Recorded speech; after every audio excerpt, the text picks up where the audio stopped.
Welcome to the Daily Calm. Today we'll be exploring the tendency to blame. To start, find a comfortable position and close your eyes. Allow the heart and chest to lift, but let your shoulders and arms relax.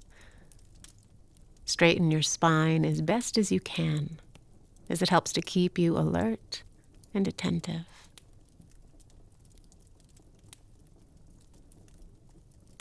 Relax any tension in your face. Soften your eyes. Unwrinkle your forehead. And unhinge the jaw.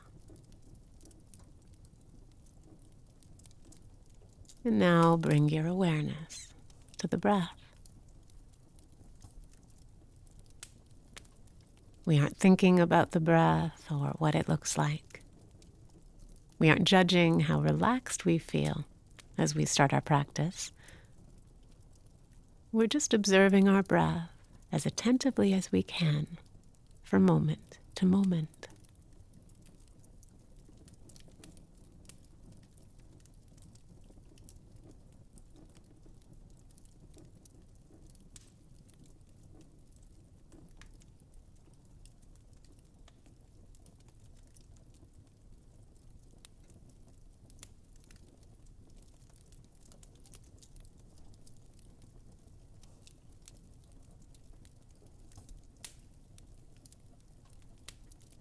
And if your mind feels especially busy, you can try counting the breaths a few times to strengthen concentration and quiet the thinking mind.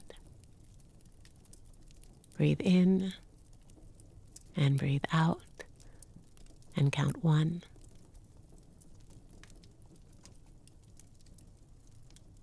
Breathe in and breathe out and count 2. Once you've managed to stay with the breath for about 3 or 4 cycles, concentration usually deepens.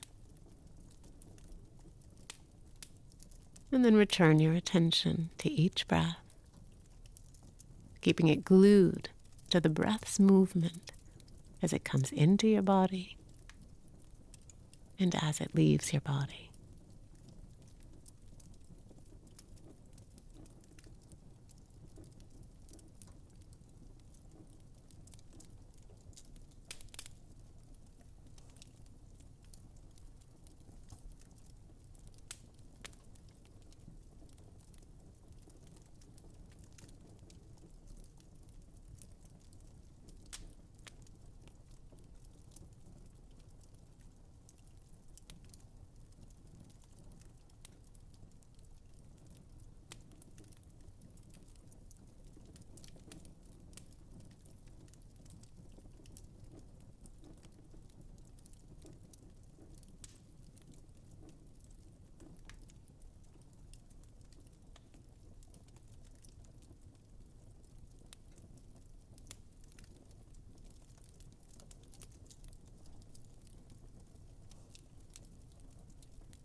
And now gently relax your attention.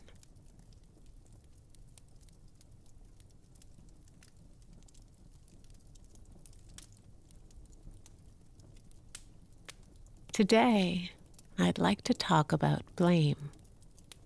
We've all experienced circumstances that cause us to blame others. Mistakes, disappointments, or various forms of hurt will cause us to point the finger.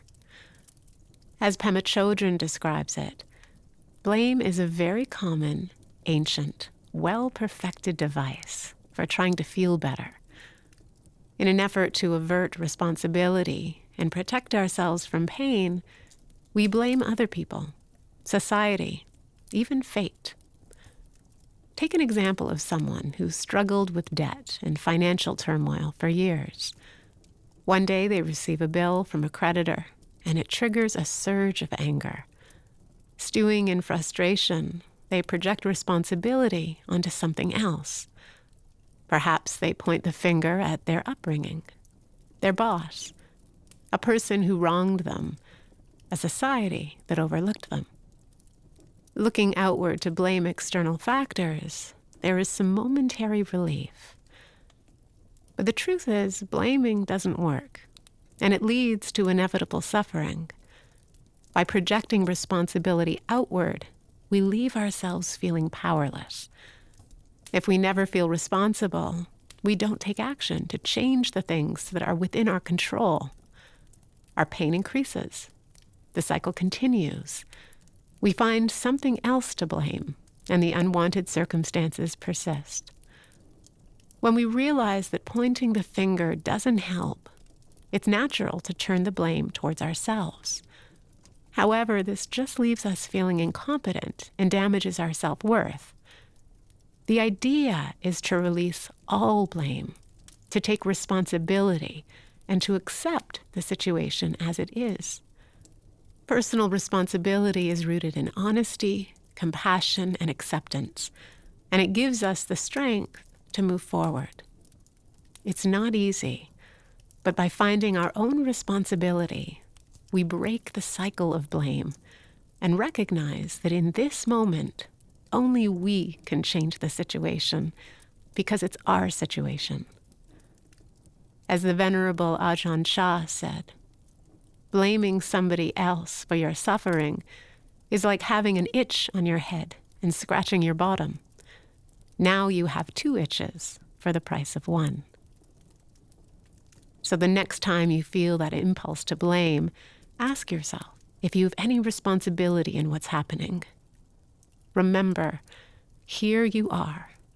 What are you going to do? What is there to learn? There is nowhere to go but forward.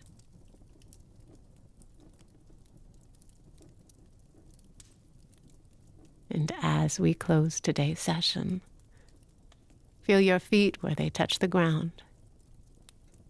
Wiggle your fingers and toes. And when you're ready, open your eyes. I hope you enjoyed today's Daily Calm. Have a wonderful day, and we'll see you back here tomorrow.